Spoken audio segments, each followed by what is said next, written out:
नमस्कार दोस्तों। आज से हम सनातन धर्म के ऊपर कुछ वीडियो बनाएंगे।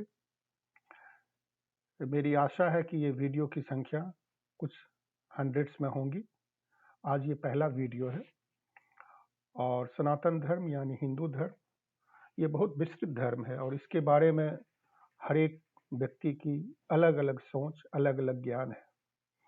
मेरी कोशिश है कि मैं इसके जो कॉमन डिनोमिनेटर होता है उस आधार पे आम व्यक्ति के लिए इससे एक परिचय करवाऊं।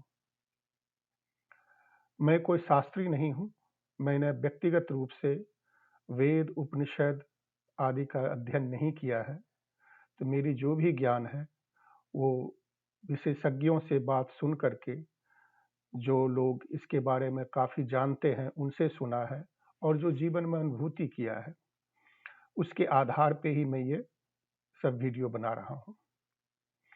जिसे भी डिटेल में किसी चीज़ के बारे में जानना होगा, वो इन वीडियोस के अलावा उस विषय वस्तु के ऊपर बहुत सारी यूट्यूब में वीडियो हैं और बहुत ज़्यादा सोर्सेज हैं इधर उधर, उससे उसे ज़्यादा डिटेल में ज्ञान मिलेगा।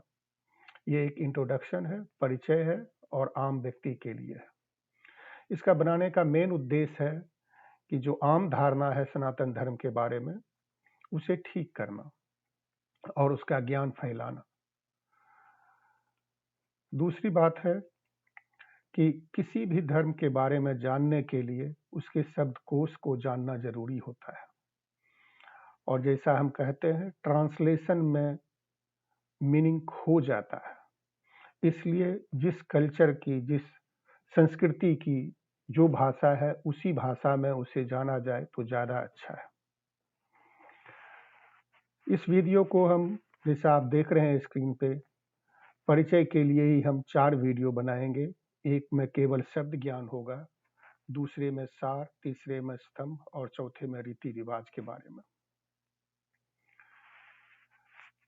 हम एक उदाहरण देना चाहते हैं अपने प्रोफेशनल लाइफ से।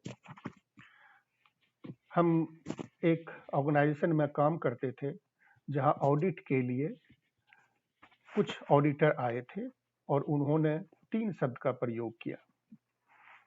एक, कि आपके ऑर्गेनाइजेशन में इस काम को करने के लिए कुछ पॉलिसीज हैं। दूसरा, अगर पॉलिसीज हैं तो उसको सपोर्ट करने के लिए कुछ प्रोसीजर डिफाइन किए हैं और प्रोसीजर ठीक से चल रहा है, इसके लिए कोई कंट्रोल्स आपने डिफाइन किए और कंट्रोल को मॉनिटर करते हैं। उसी तरह हमारे धर्म में भी कुछ चीजें सार है, कुछ उसके स्तंभ हैं और कुछ रीति रिवाज है। उदाहरण के लिए, पॉलिसी हो सकता है कि हमारे ऑर्गेनाइजेशन में हर एक व्यक्ति को उसके सर्विस और ओहदे के आधार पे उसे कुछ समय के लिए पेड लीव है, वो पेड लीव ले सकता है। प्रोसीजर हो सकता है कि लीव लेने के लिए क्या क्या स्टेप लेने पड़ेंगे, क्या क्या काम करने पड़ेंगे। जैसे उसे अपने मैनेजर से परमिशन लेना पड़ेगा, उसे अपने जब वो छुट्टी पे है तो उसके बदले उसका काम कौन देखेगा ये सोचना पड़ेगा। छुट्टी जाने से पहले उसका अपना कांटेक्ट इंफॉर्मेशन देना पड़ेगा। ये सब प्रोसीजर में आता है। और फिर कंट्रोल के रूप में जब वो छुट्टी लेगा, क्या उस समय वो कोई डॉक्यूमेंट साइन कर सकता है? अगर नहीं कर सकता है तो उसके लिए ऑर्गेनाइजेशन क्या इंतजाम की है कि वो साइन करे और उसको पकड़ लिया जाए कि आप छुट्टी पे हो, आप साइन नहीं कर सकते। उसी तरह सनातन धर्म में कुछ सार है, कुछ फिलॉसफी है, कुछ गूढ़ बातें हैं जिसका वायलेशन नहीं परमिटेड है और उन गूढ़ बातों को इम्प्लीमेंट करने के लिए कुछ हमारे स्तंभ हैं, पिलर है, और उस पिलर को जीवित रखने के लिए हमारे कुछ रीति रिवाज हैं, कुछ कर्म कांड हैं, जिससे वो पिलर बना रहता है। आज के वीडियो में हम केवल शब्द ज्ञान का बारे में बात करेंगे और सबसे पहला शब्द है धर्म। धर्म का कोई अंग्रेजी इक्विवेलेंट नहीं है। अंग्रेजी का शब्द रिलीजन और भारतीय संस्कृति का शब्द धर्म में आकाश जमीन का अंतर है।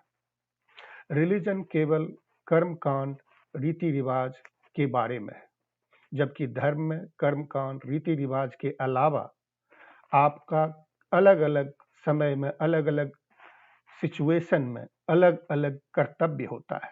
जैसे एक शिक्षक का धर्म एक पिता के धर्म से अलग है, एक विद्यार्थी का धर्म अलग है। एक ही व्यक्ति एक टाइम में बहुत सारे रोल होता है उनका।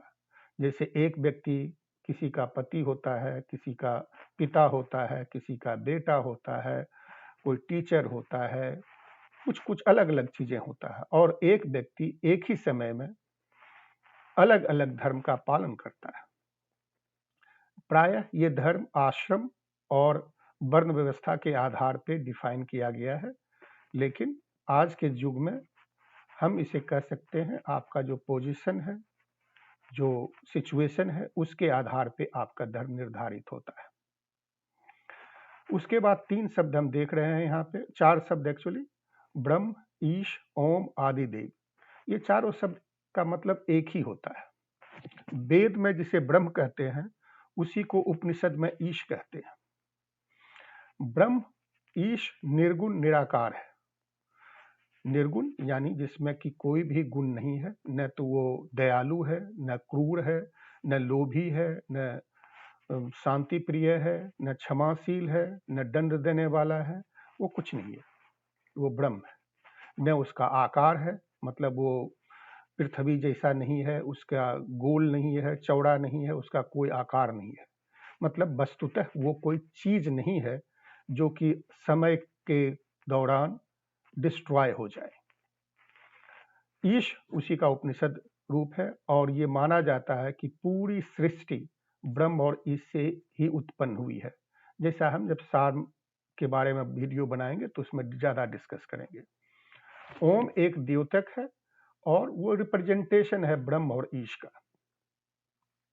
आदिदेव वो साकार व्यक्ति और कुछ हद तक सगुण जो ब्रह्म या ईश को रिप्रेजेंट करता है। आदिदेव अलग अलग पुराण में अलग अलग देवता को आदि माना गया है। विष्णु, शिव, कहीं गणेश जी, कहीं माता, ये सब आदि देव में आते हैं, जिसकी उत्पत्ति का पता नहीं, जो शुरू में भी थे और अंत में भी रहेंगे। उसके बाद ब्रह्म से उत्पन्न या ईश से उत्पन्न जो चीज है वो 5 महाभूत है, पृथ्वी, जल, अग्नि, वायु और आकाश। अगर आप ठीक से इसको देखें तो ये तरल से गूढ़ता की ओर जाता है।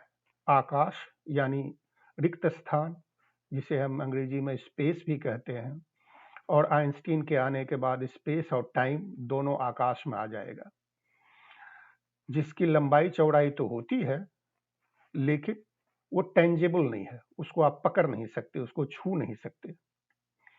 उससे निकला हुआ चीज या उससे थोड़ा सा घनिष्ठ चीज वायु है, और वायु से थोड़ा घनिष्ठ अग्नि है, अग्नि से थोड़ा घनिष्ठ जल है, और जल से थोड़ा घनिष्ठ पृथ्वी है। पृथ्वी यानी कोई भी सॉलिड चीज को पृथ्वी हम कह सकते हैं।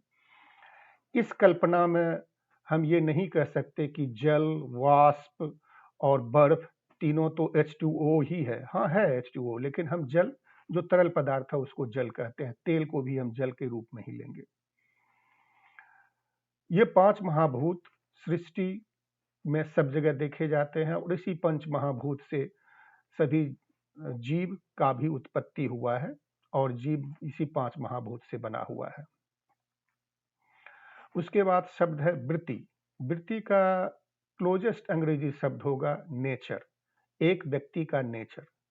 वृत्ति जनरली जन जनतांतर आता है, जिसे दुर्योधन ने कृष्ण को कहा था कि धर्म के बारे में मुझे भी पूरा ज्ञान है, लेकिन मेरी वृत्ति ऐसी है कि मैं उसे कबूल नहीं कर पाता हूं। तो वृत्ति नेचर से थोड़ा सा अलग है, और वृत्ति संस्कार दोनों जन जन्मांतर आता है। साथ में जिस ग्रुप में आप रहते हैं, जिस समूह में रहते हैं, जिस संघ में रहते हैं, उसका भी असर आप पे पड़ता है। यानी यहाँ पे प्रकृति और जन जन्मांतर दोनों मिल करके एक व्यक्ति का वृत्ति और संस्कार निर्धारित करता है। उसके बाद शब्द है गोत्र। सनातन धर्म में बहुत लोग, हर एक व्यक्ति का कोई न कोई गोत्र होता है। गोत्र इफेक्टिवली हमारे पुराने ऋषियों के नाम के ऊपर है और इसके बारे में हम विस्तार से कभी बाद में बात करेंगे, लेकिन हर एक हिंदू किसी न किसी गोत्र को बिलोंग करता है। गोत्र इफेक्टिवली ये बताता है कि वो किस ऋषि के फॉलोअर के लाइन में आते हैं। आज के लिए इतना ही। अगला वीडियो हम सार पे बनाएंगे। नमस्कार।